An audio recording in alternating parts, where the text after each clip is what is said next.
హెచ్ఆర్పిడబ్ల్యూఏఓ TV channel ప్రేక్షకులకు human rights పిడబ్ల్యూఏఓ సంస్థ తరపున హృదయపూర్వక నమస్కారాలు తెలియపరుస్తూ ఈరోజు మనము జగన్ అక్రమాస్తుల కేసు గురించి మనం గత వీడియోలో తెలుసుకున్నాం. 27వ తారీఖు మళ్ళా ఆ కేసులో జగన్ బెయిల్ రద్దు గురించి ప్రస్తుతం ఉన్నటువంటి డిప్యూటీ స్పీకరు జగన్ బెయిల్ రద్దు చేయాలని చెప్పి గతంలో కేసు వేయడం జరిగింది. ఆ విషయం మీద ఈ విచారణను మన 27వ తారీఖు వాయిదా వేయడం జరిగిందని చెప్పుకున్నాం. మరి నిన్న 27వ తారీఖు ఏం జరిగిందనేది మనం ఈరోజు వచ్చినటువంటి పేపర్లో వచ్చిన స్టేట్మెంట్ ద్వారా మనం తెలుసుకుందాం.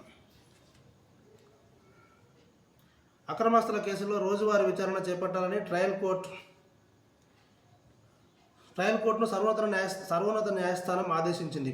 కేసుల విచారణ తీరును పర్యవేక్షించాలని తెలంగాణ హైకోర్టుకు సూచించింది.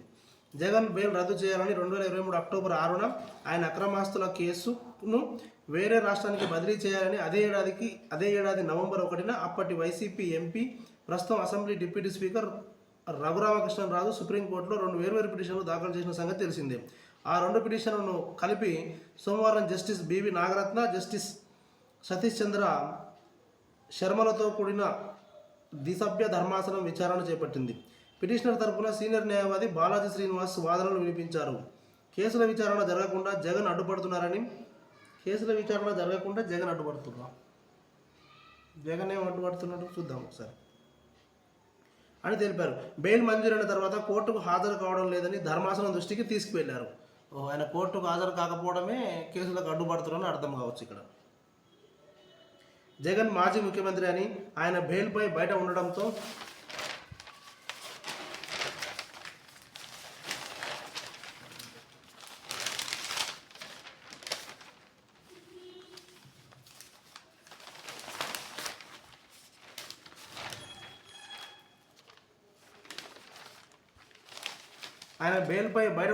విచారణకు అంతరాయం కలిగిస్తున్నారని ప్రభావితం చేస్తున్నారని తెలిపారు. వ్యక్తిగతంగా కోర్టుకు హాజరు కాకుండా ఆయనను మినహాయింపునిస్తూ హైకోర్టు ఇచ్చిన తీర్పును సిబిఐ కూడా సవాల్ చేయలేదని గుర్తు చేశారు. 10 ఏళ్లుగా ట్రయల్ ఒక అడుగు కూడా ముందుకు సాగలేదన్నారు. డిశ్చార్జ్ పిటిషన్లపై వాదనలు విని ఎటువంటి నిర్ణయం వెలువరించకుండానే 5 న్యాయవాదులు బదిలీ అయ్యారని గుర్తు చేశారు. కనీసం ఒక డిశ్చార్జ్ పిటిషన్ అయినా తుది నిర్ణయం రాలేదన్నారు. కేసుల బదిలీ సాధ్యం కాదని సుప్రీంకోర్టు గత విచారణలో చెప్పిందని, తామిప్పుడు కేసు విచారణ త్వరగానే చేపట్టాలని, పర్యవేక్షణ పూర్తి స్థాయిలో జరగాలని కోరుతున్నామని శ్రీనివాస్ తెలిపారు. లాస్ట్ టైం కూడా శ్రీనివాస్ గారు ఇదే తెలిపారు.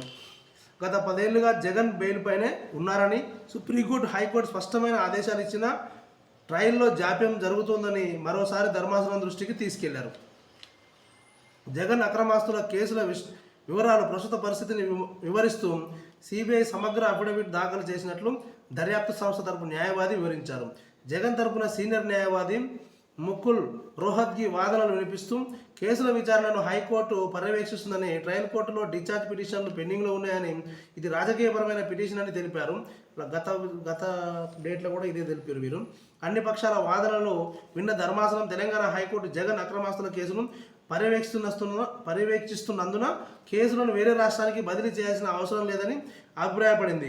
గతంలో సుప్రీంకోర్టు ఇచ్చిన తీర్పు ఈ కేసులకు కూడా వర్తిస్తుందని స్పష్టం చేసింది.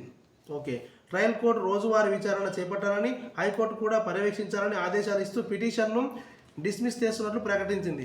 అలాగే హైకోర్టు పర్యవేక్షణ నేపథ్యంలో జగన్ బెయిల్ రద్దు చేయాలన్న పిటిషన్పై ప్రత్యేకంగా విచారణ చేపట్టాల్సిన అవసరం లేదని పేర్కొంది. అందుకు పిటిషన్ను డిస్మిస్ చేయాలా, ఉపసంహరించుకుంటారా అని రఘురామ తరపు సీనియర్ న్యాయవాదిని ప్రశ్నించింది. దీంతో పిటిషన్ ఉపసంహరించుకున్నట్లు శ్రీనివాస్ తెలుపగా ధర్మాసనం అంగీకరించింది.